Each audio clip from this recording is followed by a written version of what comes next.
Tetsuya Tsutsui est un mangaka japonais et une vraie pointure du seinen à suspense. D'abord reconnu en France par le grand public grâce à son titre Prophétie parlant de cybercriminalité, il enchaîne avec une œuvre pleine de pertinence et de dénonciation, Poison City. Ici, changeant de style puisqu'il y dénonce la censure au Japon, censure dont il a lui-même été victime puisque sa série précédente Prophétie, Manhole, s'est vu classifié comme étant œuvre nocive pour les mineurs par une agence de l'enfance nippone. Mais sachez bien que généralement, quand on entend parler d'une nouveauté manga de cet auteur, on sait bien qu'elle sera de qualité et aujourd'hui, en voici la preuve. Salut tout le monde, c'est Diaruga, j'espère que vous allez bien. Installez-vous le temps d'un café, d'une clope ou que sais-je. Aujourd'hui, je vous parle de Noise.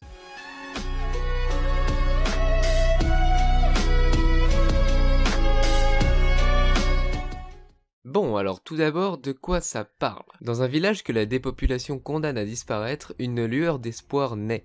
Keita, un agriculteur du coin, a créé une nouvelle espèce de figue qui fait sensation dans tout le Japon grâce aux recommandations d'une star du web. Avec la couverture médiatique, l'économie locale repart, et Keita espère que ce renouveau permettra de rouvrir l'école, ce qui pourrait convaincre sa femme partie à la grande ville de revenir avec leur fille. Mais la paisible bourgade voit son quotidien bouleversé par l'arrivée d'un inconnu à la mine patibulaire, Mutsuo Suzuki. Il dit vouloir travailler comme journalier, seulement son attitude bravache et ses mensonges évidents inspirent la méfiance. Les doutes de Keita se confirment quand son meilleur ami lui apprend qu'il a reconnu l'étranger. Condamné à plusieurs années pour une affaire de harcèlement et de meurtre, c'est un criminel fraîchement sorti de prison. Que faire s'il s'installait dans la région? Noise est un seinen manga de chez Kiun de genre suspense thriller, toujours en cours au Japon comme en France, avec un seul volume dans les deux pays. Au vu de ses précédentes séries, on peut s'attendre à une œuvre en 3 ou 4 volumes, mais on ne sait pas encore précisément combien de volumes l'auteur a prévu pour son histoire. Ce qui est sûr, c'est qu'il la commence plutôt bien. Ce premier tome nous met tout de suite dans l'ambiance, nous dépeignant un environnement rural et sans histoire,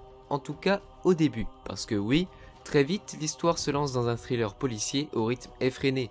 Notre héros, Keita, fait la rencontre d'un homme qui s'avère être un meurtrier tout juste remis en liberté, et qui ne semble pas du tout avoir compris la leçon. Et à partir de là, le mangaka arrive très bien à gérer ses retournements de situation, ajoutant des péripéties progressivement, ce qui m'a personnellement tenu en haleine tout le long du tome. J'ai trouvé que l'auteur jouait très bien avec la question du faut-il suivre les règles. Tout au long du tome, plusieurs personnages seront amenés à choisir entre suivre les consignes ou les braver, avec des risques pour chacune des issues. On sent aussi que notre héros a un regard sur la société qui évolue perpétuellement, ce qui renforce le côté réaliste et bien ficelé de l'histoire. Ici, les personnages sont tous très bien gérés, entre le policier débutant complètement paumé, le meurtrier détestable possible, et j'en passe. Ils ont tous un intérêt et surtout une caractéristique qui nous fera les aimer ou au contraire les haïr. Côté scénario en lui-même, sans être très original, il reste terriblement efficace, surtout que l'histoire ne perd pas en rythme et que l'auteur connaît clairement son domaine. Et côté dessin, c'est du bon là aussi. Je suis personnellement pas super fan du trait de l'auteur, mais je suis forcé d'avouer qu'il fait plus que le taf, que ce soit dans certaines représentations d'environnement, dans les expressions faciales des personnages ou les effets de mouvement.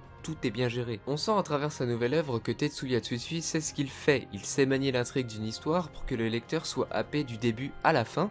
Il utilise subtilement ses personnages pour en faire une critique sociétale plus ou moins importante, et surtout il réussit à en faire en sorte que le lecteur ressente quelque chose pour ses personnages, haine comme empathie, et tout ça en un seul volume. Les dessins desservent très bien son histoire, et les révélations nous donnent qu'une envie, lire le prochain tome.